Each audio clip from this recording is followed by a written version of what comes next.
بسم اللہ الرحمن الرحیم۔ آج کی ہمارے سوال کا موضوع ہے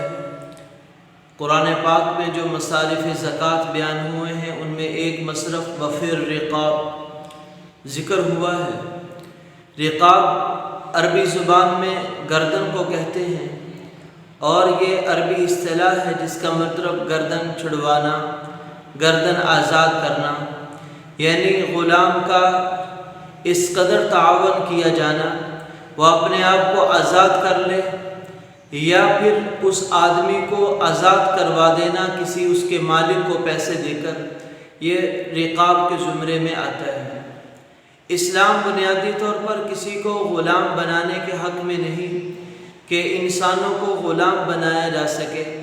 لیکن جس زمانے میں اسلام کا ظہور ہوا، جناب نبی کریم صلی اللہ علیہ وسلم اس دنیا میں تشریف لائے، مبعوث کیے گئے، تو اس زمانہ میں لوگوں کو غلام بناتے تھے اور غلام بنانے کا روایت ان میں بہت زیادہ عام ہو چکا تھا۔ بہت زیادہ لوگ باپ در باپ، نسل در نسل غلامی میں چلے آتے رہے تھے۔ ان کو ایک ہی وقت میں فوراً غلامی سے چھڑوانا، غلامی کی عادت کو ختم کرنا یہ مشکل معاملہ تھا۔ اس لیے نبی کریم صلی اللہ علیہ وسلم نے صحابہ کرام رضوان اللہ علیہ اجمعین کو غلاموں کے چھڑوانے پر، غلام آزاد کرنے پر یا ان کی معاونت کرنے پر بہت زیادہ فضیلتیں اور ان کا ثواب بیان کیا، اور ان کے غلاموں کے آزاد ہونے کے لیے مختلف تدبیریں بیان فرمائی،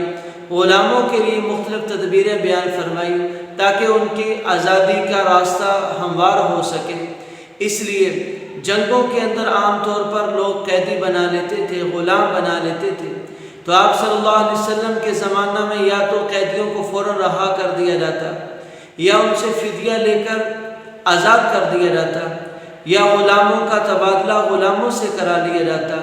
بہت کم ایسے غلام ہوتے تھے جن کے نہ چھوڑنے پر مصلحت ہوتی تھی کہ ان کو اگر آزاد کر دیا جائے گا تو یہ بغاوت کھڑی کر دیں گے، یہ سازشیں کریں گے، یہ نقصان پہنچائیں گے، ان کو آزاد نہیں کیا جا سکتا تھا۔ لیکن پھر بھی آزاد کرنے کی ترغیب آپ صلی اللہ علیہ وسلم دیا کرتے تھے۔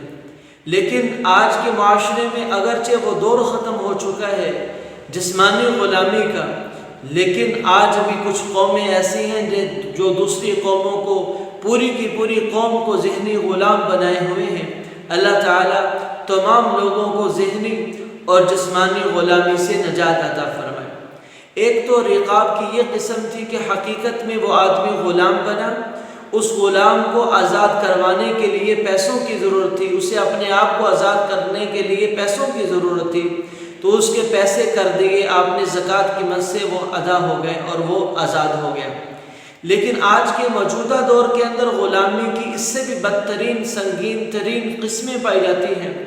جن کے اندر تکالیف، مشقتیں اور صعوبتیں اس دور کی غلامی سے زیادہ پائی جاتی ہیں۔ وہ ہیں جہل کی تاریخ کوٹریوں کی غلامی، سلاخوں کے پیچھے بند ہونا۔ آج کے موجودہ دور میں کتنے ایسے نوجوان مسلمان ہیں جو بغیر کسی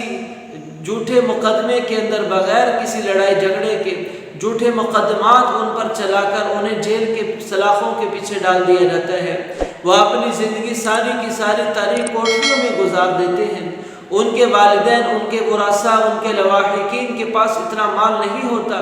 کہ وہ اپنے نوجوانوں کو، اپنے رشتہ داروں کو، اپنے عزیز و اقارب کو جیل کی سلاخوں سے نکال کر آزاد کرا سکیں۔ وہ وہاں پر مشقت کی اور تکالیف کی زندگی گزارتے رہتے ہیں جھوٹے مقدمات کے اندر۔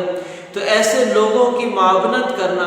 ایسے لوگوں کا تعاون کرنا تاکہ وہ جیل سے نکل سکے، ناحق مقدمات میں پھنسے ہوئے لوگ وہاں سے نکل سکے آسانی کے ساتھ۔ ایسے ہی کچھ لوگ جیلوں کے اندر وہ بھی جاتے ہیں جو تھوڑا سا جرمانہ نہ ادا کرنے کی وجہ سے انہیں اٹھا لیا جاتا ہے اور انہیں سلاخوں کے پیچھے بند کر دیا جاتا ہے اور وہاں مشقت کی زندگی گزار رہے ہوتے ہیں۔ لہٰذا ایسے لوگ جو اپنا جرمانہ کسی بھی وجہ سے ان پر ہوا وہ ادا نہ کر سکے اور انہیں اٹھا کر جیل میں ڈال دیا گیا، ایسے لوگوں کی مدد کرنا، ان کا جرمانہ ادا کر دینا، انہیں وہاں سے جیل سے نکالنے کی کوئی کارروائی کرنا تاکہ وہ بیچارے جیل سے آزاد ہو سکیں، ایسے ہی کچھ غیر مسلم نان مسلم لوگ جیلوں کے اندر ایسے پڑے ہوتے ہیں جن پر جھوٹے مقدمات چلائے ہوتے ہیں، یا وہ بھی کئی جرمانوں کی وجہ سے مختلف وجوہات کی بنیاد پر جیلوں میں جا چکے ہوتے ہیں۔ اگر ان کا معاونہ، ان کے ساتھ تعاون زکوٰۃ کی مد میں نہیں کر سکتے، لیکن ان کے اوپر عطیات اپنے مال میں سے کچھ خرچ کر سکتے ہیں، اپنے مال میں سے تعاون کر کے انہیں بھی جیل سے رہا کروا سکتے ہیں، تو خلاصہ کلام یہ ہوا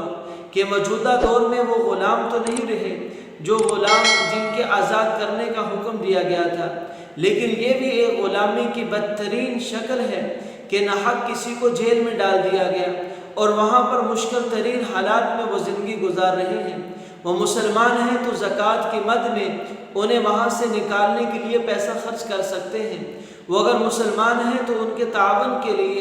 اگر وہ حق پر ہیں اور ناحق انہیں جیل میں ڈالا گیا ہے تو جیل کی صعوبتوں سے نکالنے کے لیے زکوٰۃ کی مد سے ان کا تعاون کر سکتے ہیں، اور اگر وہ نان مسلم ہے، غیر مسلم ہے اور ناحق جیل میں گیا ہے، اس کا تعاون آپ عطیات سے اور دوسرے اپنے مال سے کر سکتے ہیں، تاکہ کوئی بھی انسان ناحق غلامی میں نہ پڑا رہے، ناحق تکالیف نہ برداشت کرتا رہے، بلکہ ہر انسان کو آزادانہ زندگی گزارنے کا حق ملے۔ اللہ تعالی ہمیں دوسروں کی خیر خواہی اور بھلائی کرنے کا جذبہ عطا فرمائے۔ مع السلامہ۔